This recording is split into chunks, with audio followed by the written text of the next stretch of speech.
Hello, and welcome to the July 2023 episode of the Centerville, Iowa Memories Podcast. I'm Luke, and with me today is Lisa, curator at the Appanoose County Historical and Coal Mining Museum. Our subject today is streetcars and trolleys in Appanoose County. And Lisa, this is one of your favorite subjects, correct? Yes, trolleys are the whole reason I began getting interested in Appanoose County's history.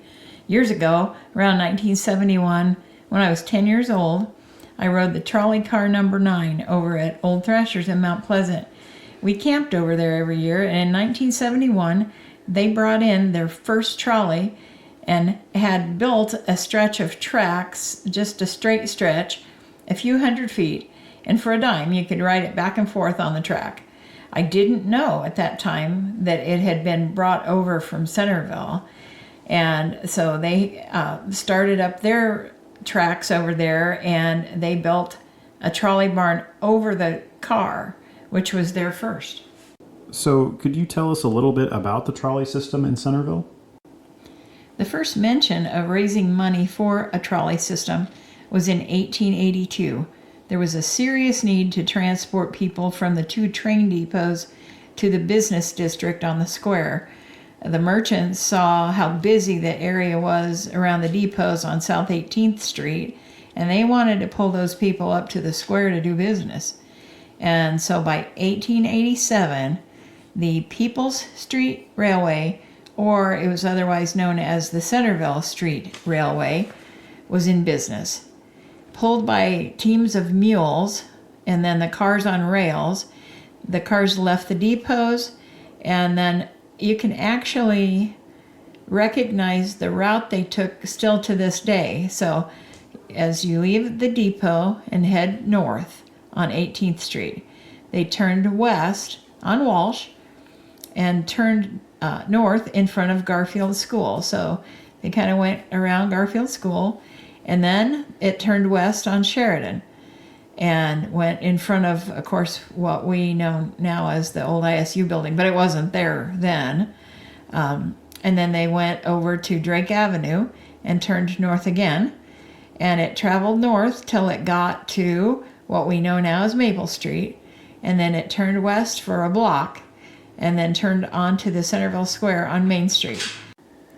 It stopped at the Continental Hotel, where it was headquartered.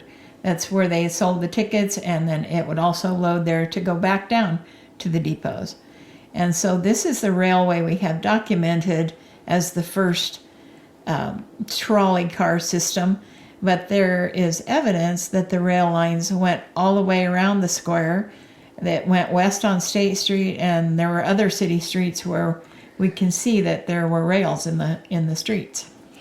And that pathway is still a common way to get from the levee to the square. So, was that a popular mode of transportation back then? Did it kind of immediately take off? Yes, it really was. They added additional streetcars to the line, and back in 1902, the entire railway system was purchased by the Citizens Electric Light and Gas Company, and they did away with the mules and electrified the lines and installed the overhead infrastructure needed to operate electric trolleys. That company eventually became Centerville Light and Traction, the predecessor to Iowa Southern Utilities. Then by 1909, the leadership of the company saw the need to connect to other towns as well. A huge push for investors happened, and the first interurbans were in place by 1910. Could we take just a moment, and could you explain to us the difference between an interurban car and a city streetcar? Is there any difference at all? Yeah, so an interurban, the word interurban means between towns, and the need for people to travel from Centerville to Mystic was evident for coal mining. The coal miners rode the interurbans a lot. Matter of fact, another small company was formed in 1908. This is kind of a side note. In 1908, some Swedish immigrant businessmen formed a company called Centerville Rapid Transit, and they bought 2 or 3 of these Model T type of automobiles that had 3 or 4 rows of seats, sort of like a bus, but they were kind of open cars. and they provided transportation from Centerville to Mystic or to X-Line. But from my research, I can only find them in existence in 1908 and 1909. So it seems like the interurban that came into being in 1910 probably ran them out of business. But back to your original question, the difference between an interurban and a city streetcar. The city streetcars tended to be smaller, and they can turn sharper corners, and they're a bit slower. But the interurban cars were longer, and they could go faster, and they held many more people. So that's the main difference, but they're all an electric trolley car that can transport people. They're just, the needs are different out running across the country. They're not cutting some, real tight corners. But in town, they're turning corners on city streets, so they need the smaller cars. So there was an interurban car that ran from Centerville to Mystic. Did it make any other stops? Oh yes, it had multiple stops in between. It stopped at Glenhagen Park. It stopped at coal mines along the way. It stopped at Brazil. And then in later years, the Carter Waters Haydite plant. Hold on just a minute. Could you kind of explain to us what Glenhagen Park was? And so they would, just to create some additional ticket sales, they would create a park that you could only get to on their interurban. And so Iowa Southern Utilities did that, and they made a destination on their line. Originally it was called just the interurban park, and that increased ticket sales. It was like the first stop on the way to Mystic.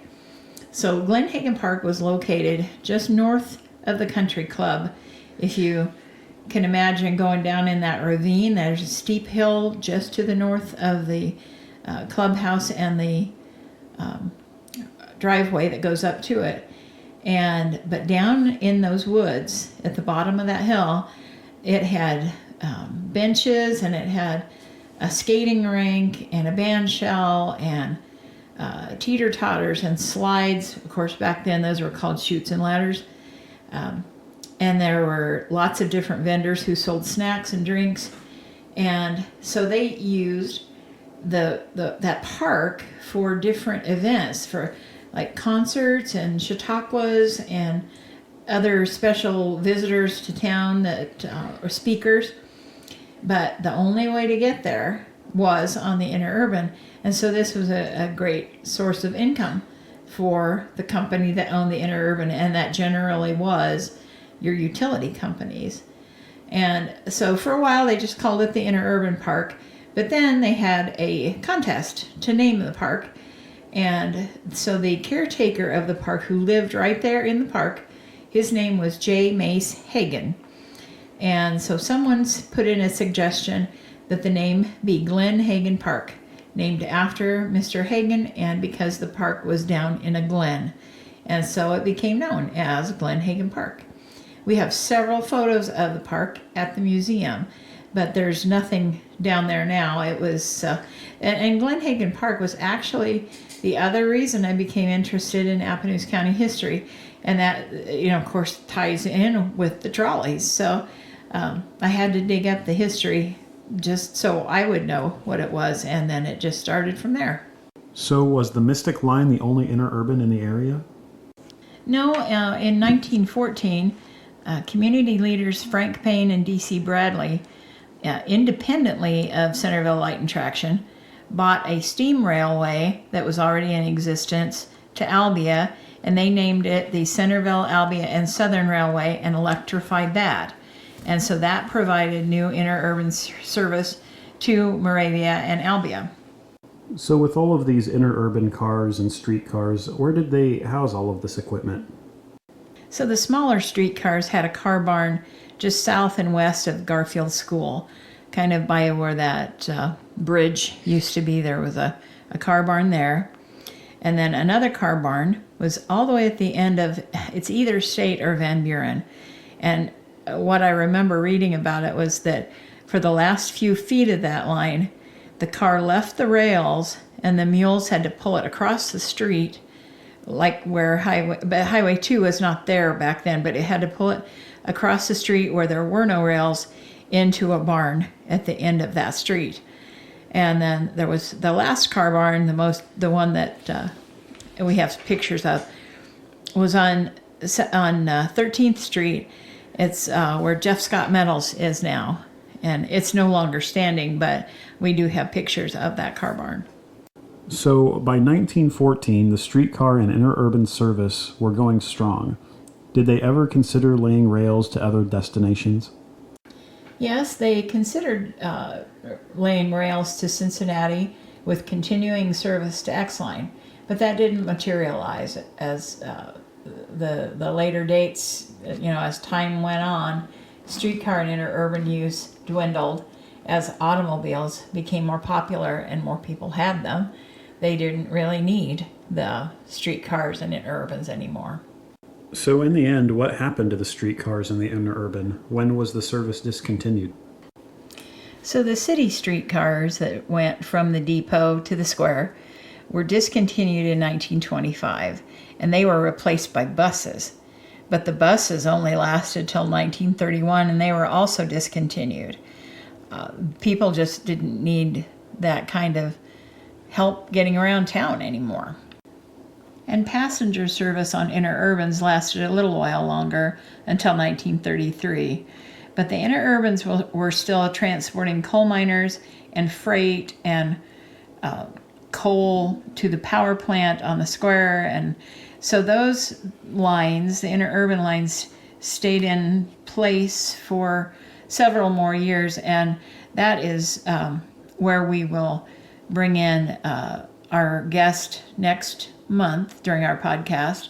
We will be on location in Mount Pleasant at the Old Thrashers, and we will be visiting with Wesley Bender, who is a historian of the Southern Iowa Railway and all things trolley and electric, and he knows everything about all these trolley cars. And so we're going to talk to him on our next podcast.